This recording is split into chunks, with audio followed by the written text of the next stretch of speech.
సూర్యోదయం అవుతూనే సూర్యుడు తన ఉగ్రరూపాన్ని చూపెడుతున్నాడు. ఎండలు మండే వేసవికాలం పాడికి కష్టకాలమే.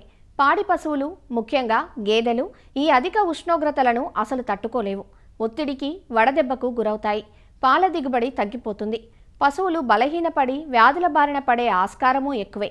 అధిక ఎండల బారి నుంచి పాడి పశువులను సంరక్షించుకోగలిగితే పాల దిగుబడి తగ్గకుండా ఉంటుంది.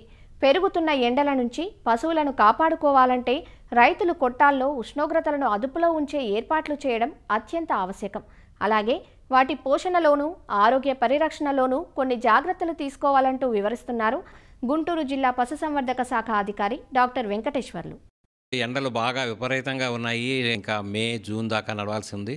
సో ఈ పరిస్థితుల్లో పశువులకి సంబంధించిన వడదెబ్బ తగలకుండా ఎటువంటి చర్యలు తీసుకోవాలి అనే దాని మీద మనం చర్చించుకుంటే, ముఖ్యంగా పశువులని సాధారణంగా పొద్దున్నే పాలు తీసిన తర్వాత బయటికి మేపుకు వదులుతూ ఉంటారు. ఈ మేపుకు వదలటం అనేది పొద్దున్నే 6 గంటలకల్లా పాలు తీసేసి అంబటే మేపు కనుక పంపించేస్తే 9 గంటలలోపు మళ్ళీ రిటర్న్ అయ్యేటట్టుగా ఉంటే మనకి ఎండ దెబ్బ నుంచి చాలా వరకు మనం ప్రొటెక్ట్ చేసుకోవడానికి అవకాశం ఉంటుంది. మధ్యాహ్నం 11 దాటిన తర్వాత ఎట్టి పరిస్థితుల్లోనూ ఎండల్లోకి పశువుల్ని పంపించకూడదు. ముఖ్యంగా ఈ నల్లజాతి పశువులు నల్లటి శరీరం వల్ల తొందరగా వేడిని గ్రహించుకుంటాయి. ఆ గ్రహించుకోవటం వల్ల ఇమ్మీడియట్గా వడదెబ్బ తగిలేటువంటి అవకాశం ఉంటుందన్నమాట. సో ఈ పరిస్థితుల్లో వీటిల్ని ఏదైనా చెట్ల నీడలో కానీ ఎక్కడైనా ఉంచుకోవటం మంచిది. సాధ్యమైనంత వరకు షెడ్లలో ఉంచి మేపుకోవడం అలవాటు ఉన్నవాళ్ళు షెడ్లో ఉంచుకొని మేపుకోవటమే ఈ వేసవకాలంలో మరీ మంచిది.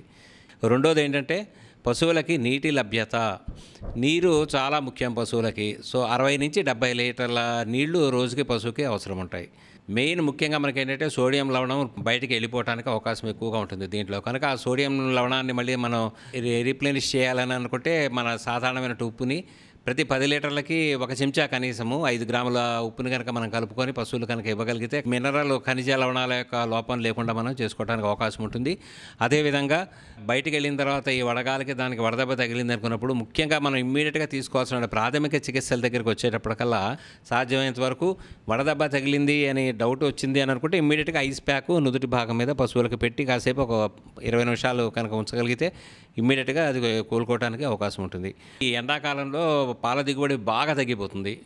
కనుక పాల దిగుబడిని మనం పెంచుకోవాలి అని అనుకుంటే ఖచ్చితంగా బాడీ ఉష్ణోగ్రతను తగ్గించాలి. కనుక చల్లటి తడిగొడ్డలతోటి పశువుల శరీరాన్ని తుడుస్తూ ఉండాలి. అదేవిధంగా పశువుల పాకలకు కూడా చుట్టూ మనం గోనె సంచులు కట్టి గోనె సంచులను కనుక తడుపుతుంటే మనకి రెగ్యులర్గా ఈ హీట్ వేవ్స్ నుంచి కూడా మనం కాపాడుకోవడానికి అవకాశం ఉంటుంది. ముఖ్యంగా ఈ సీజన్లో ఎక్టోపారసైట్స్ ఎక్కువగా ఉంటాయి. పిడుదులు, గోమార్లు ఇవన్నీ కూడా ఎక్కువగా ఉంటాయి. ఈ సీజన్లో బెబిషియోసిస్, థైలేరియాసిస్, ట్రిపనోజోమియాసిస్ ఈ 3 రోగాలు వచ్చేటువంటి అవకాశం ఉంటుంది. సో అటువంటి వాటికి ఇమ్మీడియట్గా తక్షణమే వైద్యం చేయించుకోకపోతే ప్రాణానికి కూడా ప్రమాదం ఉంటుంది.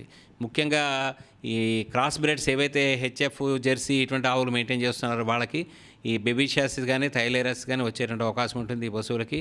సో దాన్ని కూడా వైద్యం చేయించుకోవాల్సి ఉంటుంది. మనం నులి పురుగుల యొక్క బెడద ఎక్కువగా ఉంటుంది పశువుల్లో. కనుక కుంటల్లో నీళ్లు, మురికి నీళ్ళు తాగాల్సిన పరిస్థితి ఏర్పడింది అని అనుకున్నప్పుడు ఖచ్చితంగా ఒక్కసారి కనీసం ఈ 2 నెలల్లో ఏప్రిల్, మే నెలలో ఒక్కసారి డివార్మింగు, వాటికి నులి పురుగుల నివారణ మాత్రలు 1.5 గ్రామ్స్ మాత్రలు దొరుకుతాయి.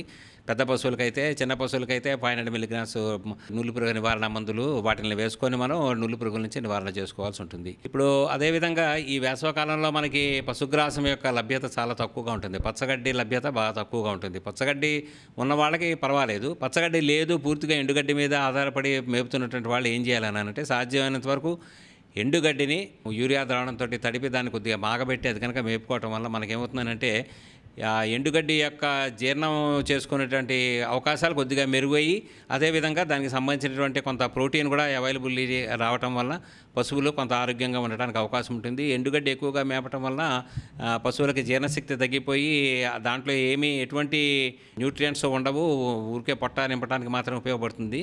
అదేవిధంగా దాన్ని యూరియా ద్రావణంతో ట్రీట్ చేయడం వల్ల మనకి 2 రకాలైనటువంటి అవకాశాలు ఉంటాయి. ఒకటి ఏంటంటే దాని యొక్క క్వాలిటీ పెరుగుతుంది. రెండవదేమో దానికి మనకు కావాల్సిన ప్రోటీన్ కూడా కొంతవరకు ఈ యూరియా అమ్మోనియాగా మారటం వల్ల దాని నుంచి కూడా అవైలబుల్ వస్తుంది.